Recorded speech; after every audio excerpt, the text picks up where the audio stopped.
Mənim müraciətim buradan bütün valideynlərə, bütün ana və babalarıdır. Xahiş edirəm 2 dəqiqənizi ayırın və bu videonu diqqətlə izləyin. Çünki məhz siz valideynlərin əlindədir bizim ölkəmizin, cəmiyyətimizin, elə sizin özünüzün inkişafı və gələcək həyatı.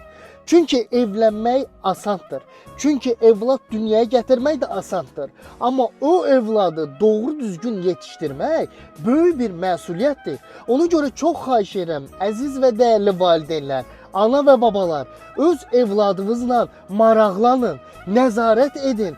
Bu uşaq nə işlə məşğuldur? Hara gedir? Varlı ailələr də aiddir ki, deməyin ki, əşi pulum var, uşağı verirəm, qoy keyf çəksin. Çünki o evlad da böyüyəndə sonra ölkəyə, cəmiyyətə parazit, lazımsız bir evlad yetişəcək ki, siz valideynlərin özünə də böyük bir problem yaradacaq. Eləcə də imkanı olmayanlar da nəzarət edin ki, bu kimləndir? Kimdən oturub durur? Dərslərini necə oxuyur? Savadını alırmı?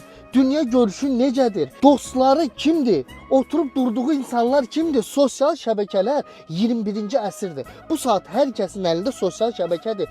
Bu izləyin ki, ay valideynlər, mənim evladım kimləri izləyir sosial şəbəkələrdə? Nə ilə maraqlanır internetdə?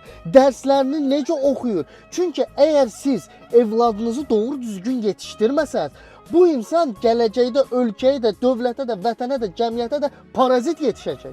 Sizin özünüzə də nə xeyir gələcək o evladdan ki, yetişdirdiyiniz insanın heç özünə xeyri gəlməyib. Ona görə əgər doğru düzgün evladınızı yetişdirsəz, sizin özünüzə də yaşlandığınız zaman doğru düzgün baxacaq, dövlətə də xeyirli olacaq, cəmiyyətə də xeyirli olacaq. Çünki bizim cənab prezidentimiz, Ali Baş Komandanımız İlham Əliyev də onu deyir ki, gənclərdir, məhz gənclərdir bizim gələcəyimiz. Ona görə də mən də hesab edirəm ki, əgər bizim gənclərimiz mədəni, savadlı, danışığını bilən, dünya görüşü cəhətdən güclü olsa və vətənini sevsə, bizim ölkəmiz zaten gündən günə inkişaf edir.